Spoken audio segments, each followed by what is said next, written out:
Recording. Make sure the stream comes up and we begin. Om Sahana Vavatu Sahano Bhunaktu Sahavidyan Karava Vahayi Tejasvinavadhitamastu ma vidvishavahayi. Om Shanti Shanti Shanti. Om. Very good. Welcome back. Welcome also to the many who are watching this online. We will. We'll continue with our weekly satsanga. We have lots of great questions again online. We'll also take some questions from our local students. And as always, we seem to have more questions than we can handle in a given session, so I apologize in advance if we don't get to your question. We'll start with some online questions. First comes from Jay, who lives in Massachusetts. Jay, rather long question. When you write questions, maybe try to keep them a little shorter. So let me just, one part of his question. He says, I find some confusion in my day-to-day life. Jay says, and he gives three things. One, without a desire for a result. So he's talking about karma yoga. Without desiring the result, it's difficult to find the motivation to perform an action. Yeah. If you have no desire, you're not going to be motivated. He says, once an action has been initiated, this is number 2. Once an action has been initiated, I must maintain an even-mindedness towards the result, is number 2. And number 3, so what happens to the initial desire that prompted the action in the first place? And there's more here, but this reflects a very common misunderstanding of karma yoga. I mean, karma yoga is one of the central teachings of Vedanta in general, and the Bhagavad Gita in particular. But karma yoga is not really a simple teaching. It's very... Why does Sri Krishna spend like 3.5 chapters on karma yoga in the Bhagavad Gita? If it were very simple, it would just be part of a chapter. No. He starts in chapter 2. Chapter 3 is called Karma Yoga. Chapter 4 is half Karma Yoga. Chapter 5 is half Karma Yoga. And then the topic comes back in chapter 18. If it were such a simple topic, why would he spend so much time talking about it? And the reason is that we have many wrong ideas about karma yoga. So, for example, without a desire for result, it's difficult to find the motivation to perform an action, of course. But this is due to the fact that people wrongly conclude that karma yoga means to act without desiring the result. You please show me where in the Bhagavad Gita Sri Krishna says to act without desiring a result. He doesn't say that anywhere. No one who understands karma yoga will say, act without desiring the result. Desire is normal. Absolutely normal. So desires have to be addressed, but not by acting without desire. It's simply impossible. There's a lot more that can be said, but I'm going to take a shortcut here. Once an action has been initiated, I must maintain even-mindedness. Again, a misunderstanding of what the teachings of karma yoga. Sri Krishna didn't say, Arjuna, you must. In fact, what Sri Krishna did is he empowered Arjuna with spiritual teachings that he could use so that he would maintain even-mindedness. Notice to say must. is this kind of direction that people, when they start wagging their fingers at you, this is that directiveness. Sri Krishna didn't wag his finger at Arjuna. He taught Arjuna. So Sri Krishna doesn't say, you must be even-minded. That's wagging the finger. Sri Krishna teaches you how to be even-minded. And the question really goes on. So let me just suggest that earlier in the question he says that my question relates to chapter 2, verses 50 and 51 in the Bhagavad Gita. I'm studying your Gita videos with Swami Tadatmananda's home study course. Excellent. I'm delighted Jay is studying like this. But what I would suggest is if you're not, actually my teachings earlier in chapter 2 were intended to make karma yoga clear, but if they're not clear, and this applies to anyone, if karma yoga is not properly understood, please, please, please, I have just one video on my YouTube channel I highly, highly recommend. It's called The Secret of Karma Yoga, and I'm pretty sure this one video, and it's only, I don't know, 15, 20 minutes long, it's not long. This one video, I think, will answer almost all of your questions and put you on the right track. So if you have any confusion about karma yoga whatsoever, please, please take a look at that video. Next question comes from Maya, who lives in Singapore. She says, there are many thoughts that come and go in the mind. How does a specific thought or memory arise at a given time?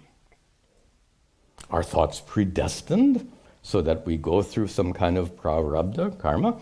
Sometimes I remember some task and then I forget and then suddenly it comes back at the right time. How does this all happen? Well, really speaking, that's the domain of psychology, right? You know, how the mind works and how different things pop up in different times.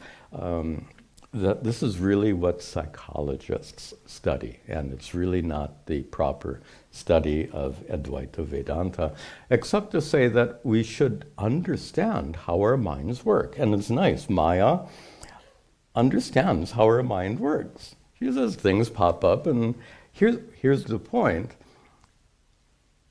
Of course, you know that things pop up in your mind, but how well do you know your own mental traits and activities? Psychologists often point out that many people are not very reflective. They don't spend much time or effort understanding themselves at a psychological level. I have a feeling that doesn't apply to most students of Advaita Vedanta. I think by and large, students of Vedanta and spiritual students in general are probably more self-reflective than the so-called average person, but even still, you can learn so much more about how your mind works just by being observant. And by being observant means when it is a good if you want a spiritual practice that will transform your life, guaranteed. Very simple. Every time you do something, you ask yourself, why? Why did I do that? Why did I come for satsang today? You don't just come. Why did I come for satsang today? You go home and you do this or that and the other thing. When you do it, then you ask your question, why am I doing this? Why am I doing that? Why am I doing that? It's a challenging practice. Monday morning, you'll be driving to work and say, why am I going to work? So It really is a powerful and transformative practice to understand how your mind works, but to analyze it. And how do thoughts come to the mind? Definitely the mind is affected by your karma, but you also have free will. Sometimes you can direct your mental activities, sometimes you don't. This really is the realm of psychology, which is not to put it down, which is to say that it's not our formal study here. Next question comes from Krishna in Boston. My question is regarding the mind and its relationship with Brahman, the relationship of the mind and Brahman. All the Upanishads exhort human beings to rise above the mind and not fall prey to the follies of the mind. We should recognize your true nature to be the transcendent reality we are, Satchidananda Atma. Good. Most recently, I was listening to, I'm going to cut this short, I guess I can't. I was listening to your Uddhava Gita classes and the portion called Bhikshu Gita, where the monk chalks up the reaction of angry villagers and his own reactions as mere projections of his mind, and which must be overcome to realize one's true nature. You have to overcome mere projections of your mind to realize true nature. But now, finally, here's the question. But if reality is one, Brahman, if reality is one, isn't mind just another expression of Brahman? This is one of the most common errors in logic. If reality is one, isn't the mind just another expression of Brahman? So why is it that the mind is demonized so much? If the mind is Brahman, why is the mind demonized? Whatever actions the mind does, it's merely Brahman. So it seems natural to lean in to the mind, is it not so? And there's a problem there. Lean into the mind means give in to your mind. Here's the problem of thinking. If you're talking about absolute reality, from the standpoint of Brahman, there is only Brahman. There's no mind. There's no world. There's no you and me. From the standpoint of Brahman, there's only Brahman. Which means, if we are talking about the world, you and me, having minds, then we're not talking about from the absolute standpoint of Brahman, we're talking about from a worldly standpoint. And from a worldly standpoint, the mind is what it is. Notice he says, if reality is one, the fact that he says if, means it's not understood. Remember, it's understood conceptually, but it's not a personal truth. So if you are enlightened, you know all this is Brahman. You also know that at a worldly level, there's lots of minds and people and all kinds of stuff. If you're enlightened, you separate these two perspectives. The perspective of non-dual Brahman and the perspective of the duality of the world. And these are two completely different perspectives. You can't talk about them both in one sentence. You can talk about one or the other. But it's like trying to mix up activities in your daily life and activities in your dreams. There are different levels. You can't say, oh, tonight in my dreams, I have to go to the market and get some milk. No, that doesn't work, right? Because a dream is at a different level. This is the kind of difference of levels that exists between non-dual Brahman and the world. In fact, that metaphor is often used. Non-dual Brahman represents waking state. The world represents a dream state. So in your waking state, you can't say, in my dream, I have to go buy some milk. You're mixing up the two level. So in the same way, if you're at the level of Brahman, you can't talk about mind, if you're at, and vice versa. At the worldly level, the mind is what it is. The mind, what do they say? The mind can be your best friend or your worst enemy. Absolutely true. So deal with it. Not, he says, lean into it. I think that's a little weak. I think we have to deal with the mind appropriately, whatever is the situation. Question from Vikas, who lives in the Netherlands. Question about brahmacharya. Brahmacharya is, technically, it's the state. There are 4 ashramas, 4 stages of life. And technically speaking, brahmacharya is a student phase of life. In spiritual terms, it's often translated in certain contexts. It's called the practice of celibacy, avoiding sexual activity.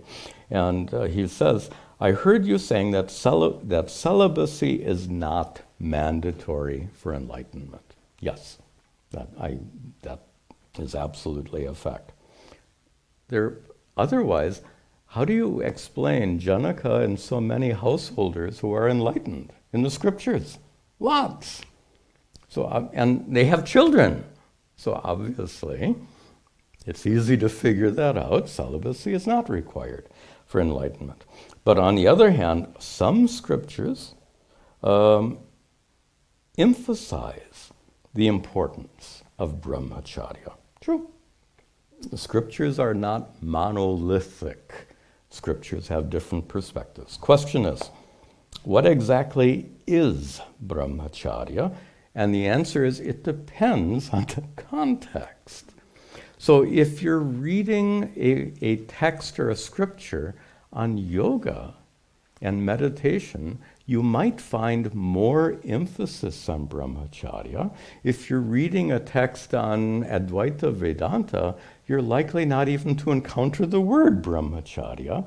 So it's all a matter of context. And it comes down to personal experience. And that is, if sexual activity is not an impediment in your personal spiritual practice, what's the problem? On the other hand, anything that is an impediment to your spiritual practice, anything that's an impediment must be addressed. So that's the... why do scriptures attach so much importance to it? Certain scriptures, especially those which deal with manipulating the prana, or scriptures on kundalini, that is very specific scriptures that deal with specific meditative practices. Those handful of scriptures may focus on the importance of brahmacharya, but not scriptures in general. That would be a wrong assumption. Okay, another question here from Arun, then we'll take some questions here in just a moment. Question, you mentioned in an earlier satsang that Swami Vivekananda's teachings have had a profound influence on you when I was young, 20s and 30s. You may also have read the Ramakrishna Kathamrita in English. I think the original is in Bengali. So yes, I've read. So in that book, Kathamrita is the collection of stories of Sri Ramakrishna's activities through his life. It's a very fascinating book.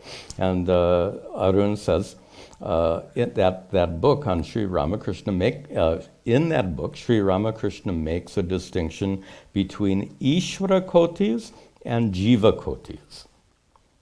And that the jiva kotis, koti here means one who belongs to that group. So Ishvara koti is one who belongs to the Ishvara group, and jiva koti is one who belongs to the jiva group. Jiva kotis leave their bodies within 21 days of attaining Brahma Jnanam and Nirvikalpa Samadhi, and Ishvara kotis are able to come down from the state of Samadhi in order to help others. Okay, please, can you explain this distinction? No, I can't explain that distinction. And the reason why, and something I think that deserves to be appreciated, is Sri Ramakrishna was a great mystic. And when we use the term mystic, we're describing a person whose realization and spiritual teachings are based on their own personal experience, as opposed to being based on scriptural teachings. Sri Ramakrishna was not a scriptural scholar. In fact, he was probably barely literate. He was an uneducated priest in a temple. And yes, he met many saintly people and he learned from them. But what transformed Sri Ramakrishna from that simple temple priest into an enlightened saint, what transformed him was his own personal experience. And what he taught was based on his own personal experience. And we often use the word mystic to describe such a person. And the reason I can't explain it is I haven't had any of those experiences. I'm not qualified to explain what Sri Ramakrishna experienced. On the other hand, I have been immersed in the scriptural tradition for decades, and through that scriptural tradition, I have understood what all the great rishis experienced. And I have been able to experience for myself what those rishis experienced because they teach us how to do that. So if you ask me about scripture and what the ancient rishis taught and what Advaita Vedanta teaches, that I can certainly explain. But who can explain the experiences of a great mystic like Sri Ramakrishna? The reason why his teaching, by the way,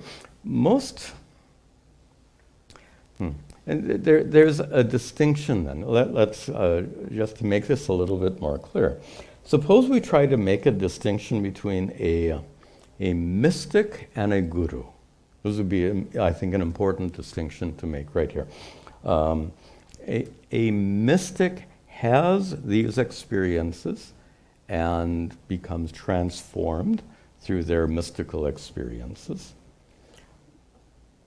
But there's no rule that says that mystic can make you experience what he or she experienced. There's no, may happen, may not happen, there's no rule. Yes, there are stories that Sri Ramakrishna touched Swami Vivekananda, young Naren, and he went into samadhi for so many hours. Yeah, those stories are there. But Sri Ramakrishna used to see Goddess Kali. I don't think Swami Vivekananda ever saw Goddess Kali in the same way that Sri Ramakrishna did. So there's a distinction now. And that is, Sri Ramakrishna was a mystic of the highest order, but because he lacked scriptural foundation, he was unable to teach others. How do you teach what you experience? You can't. You can teach scripture. You can teach what the ancient rishis taught. You can learn what the ancient rishis taught and teach what they taught, but that wasn't Sri Ramakrishna. The Ramakrishna mission is actually based arguably more on Swami Vivekananda than on what Sri Ramakrishna. Definitely Sri Ramakrishna and his teachings are central to the Ramakrishna mission, but the structure and detail of the teachings are due to Swami Vivekananda, who was he was a great scholar. He understood scripture, and based on his understanding of scripture, then his teachings went out and became what we know today as Ramakrishna Mission in India. In the US, it's also often called Vedanta Society. Same thing. So,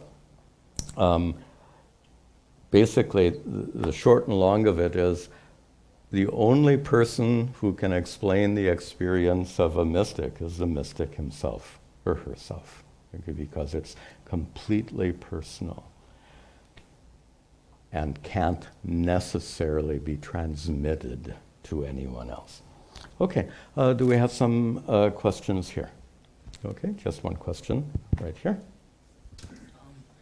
You once said that miracles don't really exist.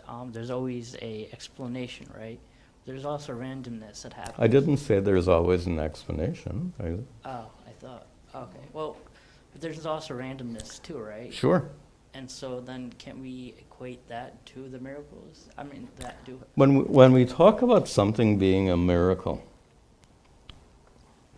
it means a miracle is done by whom? Doesn't a miracle have a miracle worker? Right?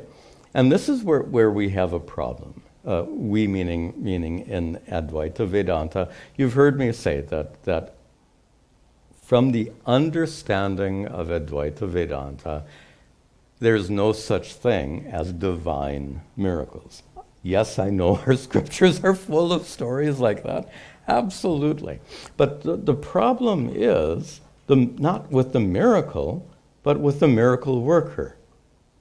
There are so many things that happen that we can't explain, even scientifically. So if something happens that's remarkable, and you have no scientific explanation, is it necessarily true that it's a miracle? Or is it possible that you just haven't figured out the scientific explanation yet? Both are possible. I can't explain why this happened, so then you have this twofold way of answering. It could be a miracle, or it could be, I haven't figured it out yet. So here's our problem with calling it a miracle. Miracle implies miracle worker. Miracle worker is Ishvara, the God of the universe.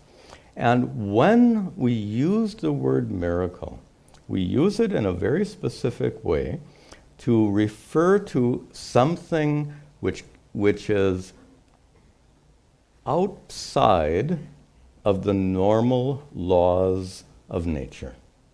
Would you agree? That's a fairly good definition of miracle. Something which transcends worldly order, something which is beyond the natural world. And here's the problem. The natural order of the world is created by Ishvara.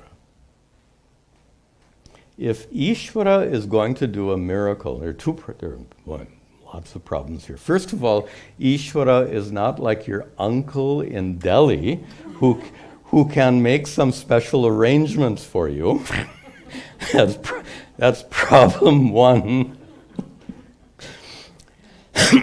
But the more significant problem, which means is not like, a kind person who will respond to your request. Please do this for me. Please do that for me. Prayer doesn't work like that. It's more complex than that. But the real issue here is for Ishvara to perform a miracle means that Ishvara has to change the laws of nature, which means Ishvara has, and laws of nature which were determined by Ishvara has to change those laws of nature, which means Ishvara has to change his mind. Ishvara has a fickle mind, like you and me. So this really doesn't work for us. To say that Ishvara, one day Ishvara makes apples fall down, next day Ishvara can make apples fall up because he changed his mind. This is a point. So from a Vedantic standpoint, we reject the existence of miracles. Then you say, what about all these stories? They're stories. And they're wonderful stories. I don't mean to put them down. They're wonderful stories. Stories are meant to teach us things. Stories are not historical records of events that happened. That's not a story. But and just to set the context for in which this question came from a prior satsang, I think a common mistake made by many religious and spiritual people is to cling to miracles, cling to these stories about miracles, and cling to the belief in miracles. And the reason they cling to these miracles is that they feel strongly, and this is nothing wrong in this, they feel strongly that these miracles prove or establish the validity of these religious and spiritual traditions.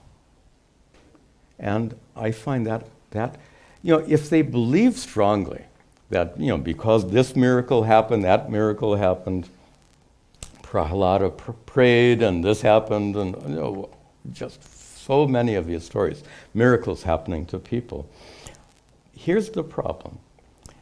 If your religious or spiritual beliefs depend on a miracle, and one day that miracle can be disproved, what happens to your religious or spiritual belief? I'll give a very concrete example.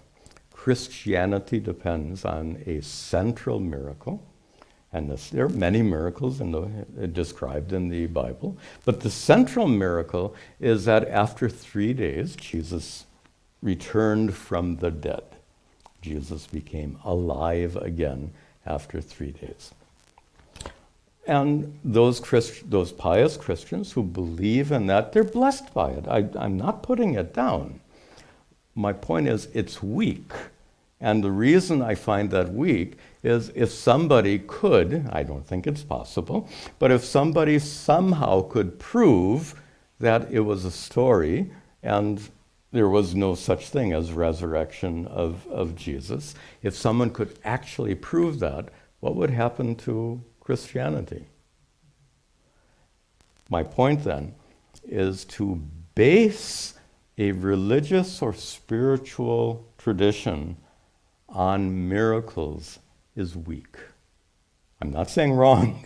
I'm saying it's weak because miracles could be disproved. By the way, do you know that the Roman Catholic Church, even in today's time, modern miracles continue to take place. They have this very arcane process in which a saintly person who can be proven to have been instrumental in, I think, 2 or 3 miracles, that person is then elevated by the Roman Catholic Church to the status of being a saint. And by the way, this is all done in a very highly bureaucratic way. They have a committee, and they go and investigate all of this stuff, and even so. Point is that even today they're in the process of trying to prove who does saints, who does miracles. By the way, they probably disprove miracles more often than they prove them. They do. They disprove a lot of miracles. But the point is that even today, the Roman Catholic Church clings to miracles, and to me, you don't have to agree with me on this, but to me, to base a religious or spiritual tradition on flukes of nature, what you call miracles, is weak. That's kind of the point. Okay, let's see some more questions here. Question from Kartik. Kartik lives in India. How to control lustful thoughts? especially in modern times where we get triggered so easily. Especially, do you think in ancient times people didn't get triggered by lust? I don't think that's a fair assumption. I think this is human nature, and especially hormones. And I think most of us are mature enough and realistic enough to know that young men and young women, hormones are raging, and all of that is absolutely normal. So, if that's normal, it is physiologically normal, right? These, what he calls lustful feelings. It's, oh, how romantic. It's chemicals in your brain. How's that? Neuroscientists would say that's so. These hormones, these certain neurotransmitters, you feel like that because of these chemicals in your brain, not your sex organs, in your brain. And it says, how to control lustful thoughts, how to control the chemicals in your brain. Forget it. So it's not a matter of controlling lustful thoughts. Lustful thoughts are normal. What you must control is your behavior. You can't control your thoughts. You must control your behavior. If you think you can control your thoughts, I mean, people, you have to control your thoughts. Try this experiment. For the next 5 seconds, make sure that you don't think about a pumpkin. Don't think about a pumpkin. Hey, you said you could control your thoughts? Come on. Okay, just to prove the obvious, it's not a matter of controlling thoughts, but to control our behavior, to ensure that our behavior is always dharmic in every situation. That is absolutely a must. Next question from John, who lives in Michigan. A question about altered states of consciousness experienced during meditation. Again, it's quite long, so John apparently has lots of different experiences in meditation. And then he comes to his question, are these experiences truly meaningful? Should I work to deepen and explore them, or are they merely more complex forms of vrittis, of mental events, that I should let go of, just as I work to let go of thoughts and emotions? Thoughtful, John is on the right track here. It is possible for any meditator to have amazing experiences in meditation. I've been meditating since around maybe late 1970s, and in all those, and every day, and in all those days of meditation, you can be sure that I had some pretty boring meditations, absolutely, some that were routine, but absolutely true, many, many amazing, amazing experiences. Experiences come and go in your mind, correct? Like anything else. And we've had long discussions here, and I think John has already heard those discussions, but no experience can make you enlightened. I'll say that again. People don't like to hear this. No experience can make you enlightened. Why? Because enlightenment is discovery of your true nature, which means removal of the so-called veil of ignorance covering your true nature. So in our Advaita Vedanta tradition, Shankara says it very clearly, jnanam eva mokshaha, liberation is a result of self-discovery, jnanam, knowledge, spiritual wisdom. Here's the problem. Experiences don't teach us. Experiences, I'm talking about amazing experiences, I am smiling with embarrassment, remembering that as a teenager, I took all these crazy drugs that we used back in those days, and having all kinds of hallucinations and amazing experiences, and even spiritual experiences. I remember traveling through the cosmos, like jumping from world to world. It was just absolutely amazing. What do you think I learned from those experiences? When the drugs wore off, I was the same stupid teenager I was before. Drug experiences don't teach you. They're wonderful, but what teaches you is a teacher, a spiritual tradition can teach you. Experiences in and of themselves don't generally teach us anything. So for that reason, and I can attest to it also in my own practice, all of these wonderful experiences I had, after the experience is over, you're back where you were. Experiences need not be transformative. Even in worldly life, people like to say experiences are so transformative. And I'll give a very concrete example.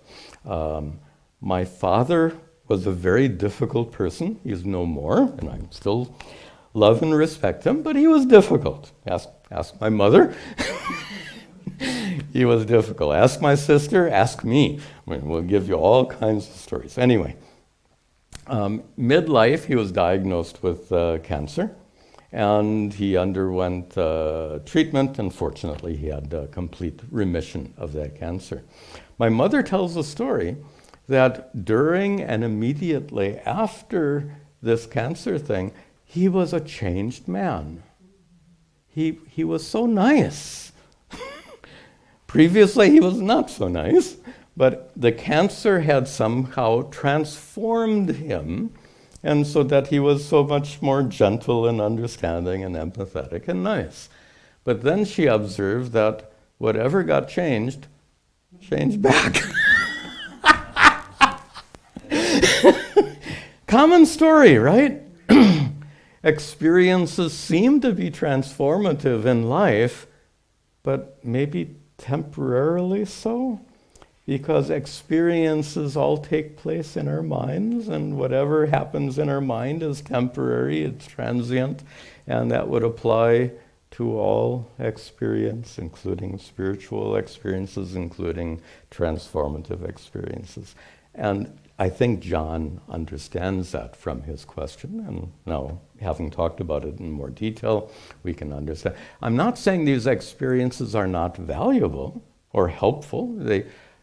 They, for example, when I would have such an experience in meditation, it would fill me with enthusiasm to strive even more intensely in my spiritual practice. So there was I would say, a benefit from these experiences. But that's really not John's question.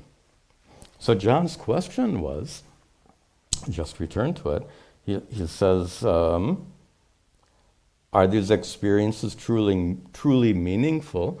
I would say most, not necessarily, but probably, most of the time, experiences you have in meditation are meaningful. But now the question, should I work to deepen and explore them, or are they merely complex activities of the mind that I should just let go of?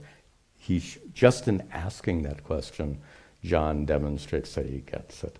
And this is so common for meditators to get sidetracked by experiences. One of the most common problems for meditators is you have a wonderful experience today and you want to repeat it tomorrow. Very common.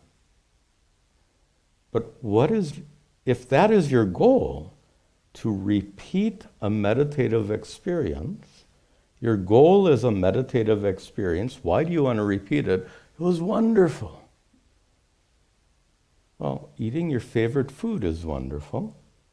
Going on Vacation to Hawaii might be wonderful. There are so many wonderful experiences you can have in the world.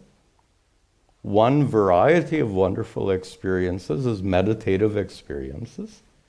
So tell me, how is it different seeking wonderful meditative experiences versus seeking wonderful worldly experiences? Kind of the same thing, right? If meditation becomes experience seeking, this is a huge problem. And enough said. It's a huge problem. The experiences can be valuable, they can be helpful, but to make those experiences the focal point. So he says, should I deepen and explore them? That means the focus is not on spiritual growth. The focus is on these wonderful experiences. There's something amazingly worldly about seeking out those meditative experiences. One Buddhist teacher called it spiritual materialism to describe that process, using spiritual practice for a very materialistic reason. Next question from Amit, who lives in India.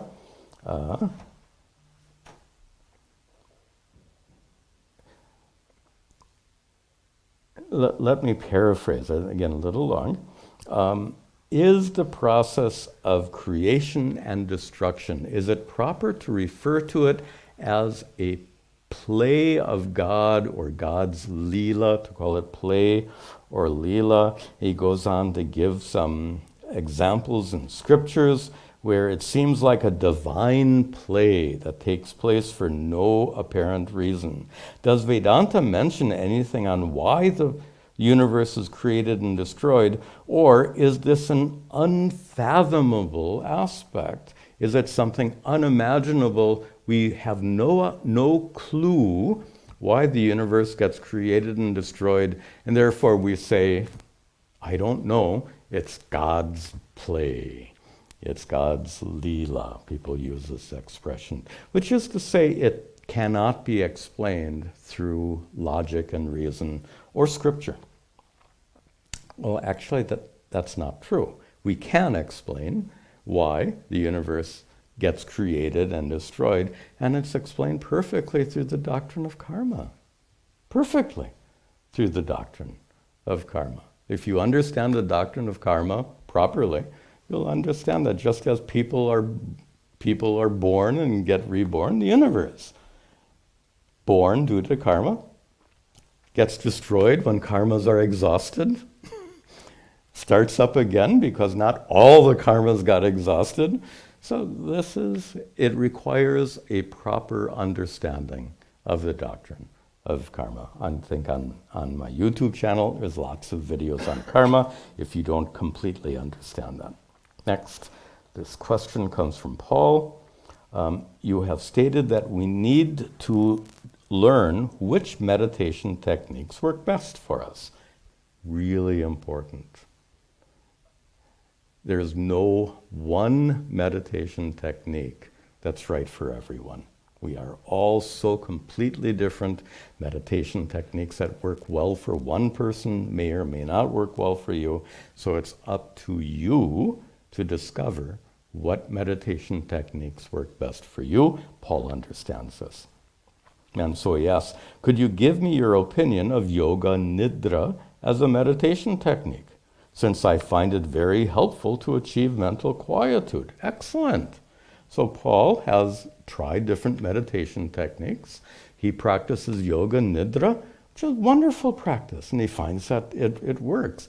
Excellent. This is exactly the right thing to do, to practice yoga nidra because it works for you, and not because somebody told you to do it, but because it works for you. So that really illustrates what I've been teaching for so long. Next question from Christina, who lives in Portland, Oregon. This is interesting. She says, I often feel guilty for the time I spend on spiritual practice. Why? I feel like I'm not spending enough time working to resist the dismantling of U.S. democracy. So you can see what side of the what side of the political fence she stands on. So she sees the current administration as dismantling U.S. democracy. And she says, I don't know, she says, I feel like I'm not spending enough time addressing this societal problem. She says, I don't know how to balance what I feel is my duty to my fellow human beings and my desire for spiritual practice. Other than karma yoga, do you have any guidance? Karma yoga is a guide. I'll come to that in just a moment. First of all, the fact that she feels concern is wonderful. It means she is sensitive to the fact that the current political environment is harmful to some people. Not everyone, absolutely not everyone, but some people are very threatened and perhaps harmed by certain things that are happening in our country at this time. And she's sensitive to that. She's aware of that. And it makes her feel guilt is not good, but the good part is that she's not self-absorbed. If she were self-absorbed, why would she write this email, right? So she is aware and sensitive to the fact that people around her suffer. That's what it comes down to. Regardless of the politics, people around you suffer. People around you who share your politics suffer. People around you who don't share your politics suffer. Then everyone suffers. And if we are not sensitive and aware about that, then how can we call ourselves human beings? You know, we live in a human family. So how she says how to balance. And there's a lot in karma yoga which deals with it, and as she acknowledges, other than karma yoga, do you have any guidance? Yeah. And specifically, it's this. You can, this is such a wonderful observation. I wish it were more widely understood. You can only give what you have. Make sense? You can only give what you have. Suppose you feel like you're just barely eking out an existence in this miserable world, and every day is a struggle, and you feel so bad, and you feel so empty, and you feel so worthless, you feel so helpless in this miserable world. What do you have to give to others? In fact, rather than giving to others, they'll be giving to you. You'll be needy in some ways. And maybe not deliberately or consciously, you will express your neediness and draw the care and concern of others one way or the other. So, if you have nothing inside you to give, you can't help others. Contrary-wise, the more you have, the more you can give. Yeah, obviously, in a economic sense, one thing I've noticed over the years is the ashram has been well supported financially, and the reason for that is that the students who come here largely have some disposable income. You know, if our ashram were located in a I don't know what would be a very poor part of the country. So central New Jersey is not a poor part of the country. So there are a lot of industry, a lot of good jobs, a lot of highly trained people. But suppose this ashram were located in, I don't know, whatever place you think is a place with a lot of poverty, then we wouldn't. be so well financially supported. So my point is that those who have money can give financially and do give. And the contrary is also true. If you don't have much money, you don't give much charity. It's so obvious. But that applies not just to financial charity. What about charity of the heart? Giving of yourself, not giving of your bank account, but giving yourself, giving your love, giving your concern, giving your time, giving, or even your physical help to help someone. Once again, you can only give what you have. And the amazing thing about spiritual practice in general, and I think we'll make this the last question. A good place to end, I think. This is coming off today. It's a wire. Yeah, that's why. Okay, so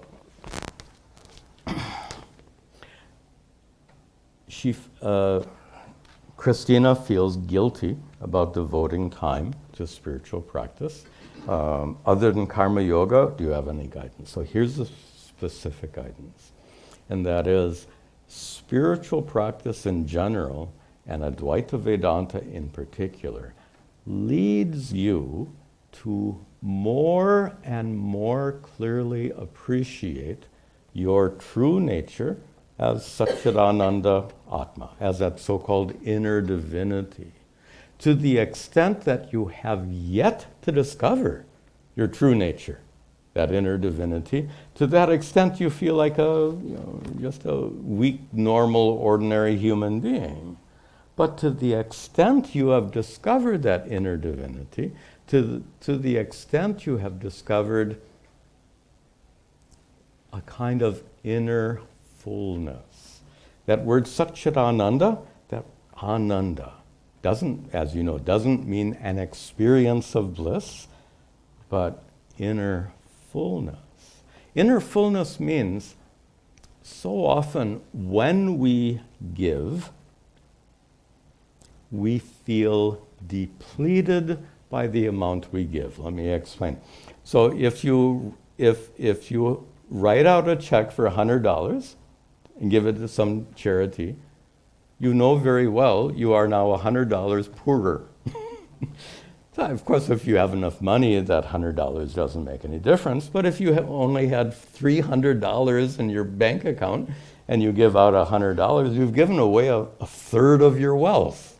Pretty impressive. Tell me what billionaire gives away a third of their wealth.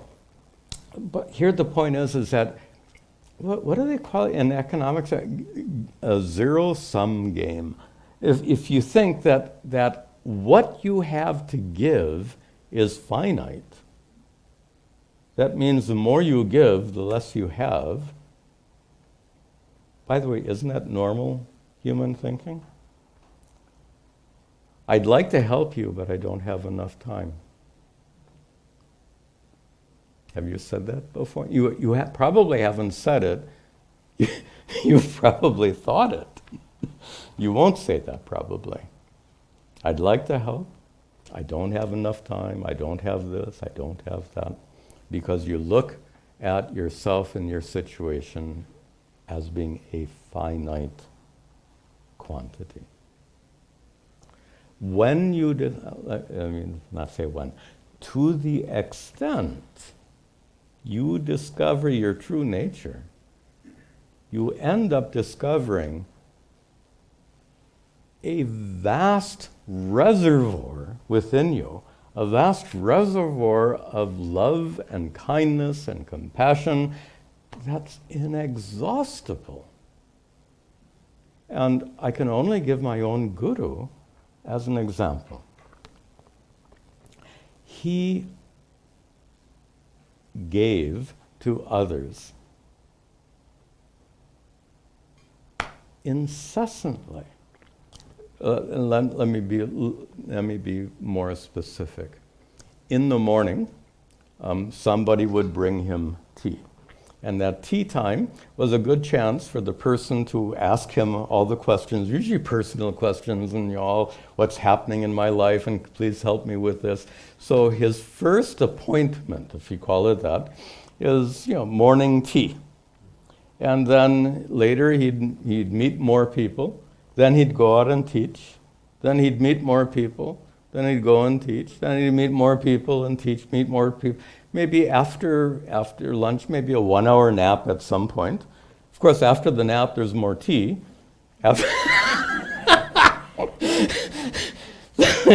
So it goes on until midnight.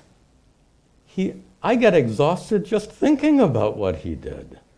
And he did this for decades. Decades and decades. He just gave and gave and gave and gave. And I don't remember specifics, but I remember asking him, how do you do this? And he says, I don't find any resistance to giving. That was that simple. I don't find any reason not to give. And if you say, but how could he even sustain all of that? I have a feeling that we could all give a lot more if we weren't so resistant, looking at our limitations, looking at ourselves as having only a finite amount that we can give to others. When we drop that wrong idea, when we drop the resistance, we can just give and give and give. After all, Satchit Ananda is your true nature. If that Ananda can refer to the so-called limitless reservoir of kindness and compassion, if we can, to the extent we can tap into that, we can give so much more. And how do we tap into that? Spiritual practice.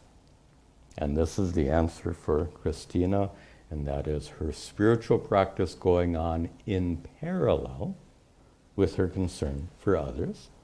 That spiritual practice will empower her to be much more helpful to all the others that she sees suffering, including these problems in society. So, nice question. This would be a good time to conclude for today. We'll end with the prayer. Om Sarve Bhavantu Sukhinaha Sarve Santu Niramayaha Sarve Bhadrani Pashyantu Ma Kaschid Dukkha Bhag Bhavet Asato Ma Sadgamaya Tamaso Ma Jyotirgamaya Mrityor Ma Amritangamaya Om Shanti Shanti Shanti Om. Tat Sat. See you next time.